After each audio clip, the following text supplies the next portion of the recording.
اور امید ہے کہ آپ سب خیریت سے ہوں گے۔ عبد الملک نے اپنی زندگی میں اپنے دونوں بیٹوں ولید اور سلیمان عبد الملک کو بالترتیب اپنا جانشین کر دیا تھا۔ نہ صرف ولید کو ہی کر دیا تھا، سلیمان کو بھی کر دیا تھا، اور اس کے بعد اپنے بقیہ دو بیٹوں کو بھی سلطنت کے اندر حصہ دے دیا تھا بالترتیب چاروں کو، اور بعد میں چاروں بنے بھی، ٹھیک ہے جی۔ تو ولید جو ہے وہ تخت پہ بیٹھتا ہے، اور کمال کی اس کا دور ہے، فتوحات کا سلسلہ ہے۔ ولید کو بنو امیاد کا چھٹا نامور خلیفہ بنا، بڑا رفاع عامہ کے کاموں میں دلچسپی لیتا تھا۔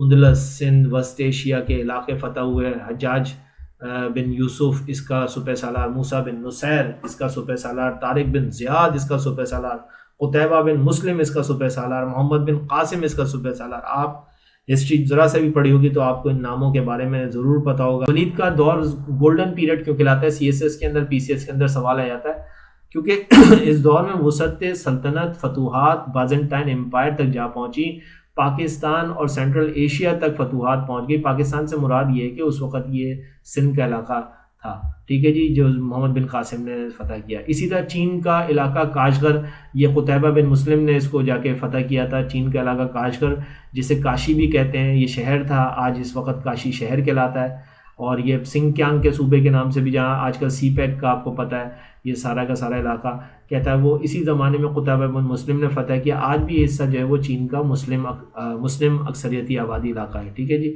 امن و امان کا قائم کیا اس نے پوری ریاست میں، علمی ترقی اور سرپرستی عروج پر تھی۔ مسجد نبوی کی اثر نو تعمیر ہوئی، جامع مسجد دمشق کی تعمیر ہوئی، اور دیگر تعمیراتی کام اور رفاع عامہ کے ساتھ ساتھ اس نے بحری بیڑے کو بھی جو ہے وہ بالکل نیا جو ہے وہ بحری بیڑا بنایا۔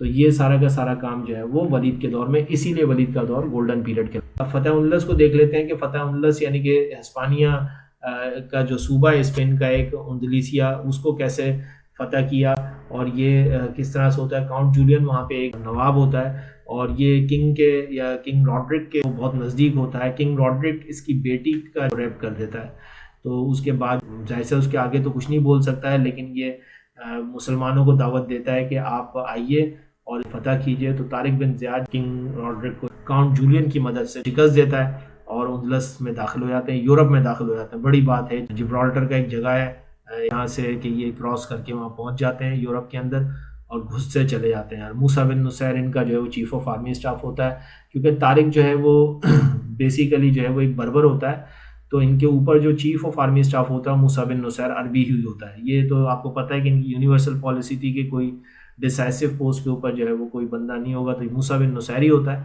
موسیٰ بن نصیر جو ہے بہرحال وہ عربی تھا، تو وہ آ کے جو ہے طارق بن زیاد کو جوائن کرتا ہے، اور یوں جو ہے وہ اندلس کے اوپر مسلمانوں کی فتح ہو جاتی ہے۔ اور یہ یعنی کہ آپ ذہن میں رکھیے گا کہ یہ کب ہو رہی ہے، یہ ولید کے دور میں ہو رہی ہے۔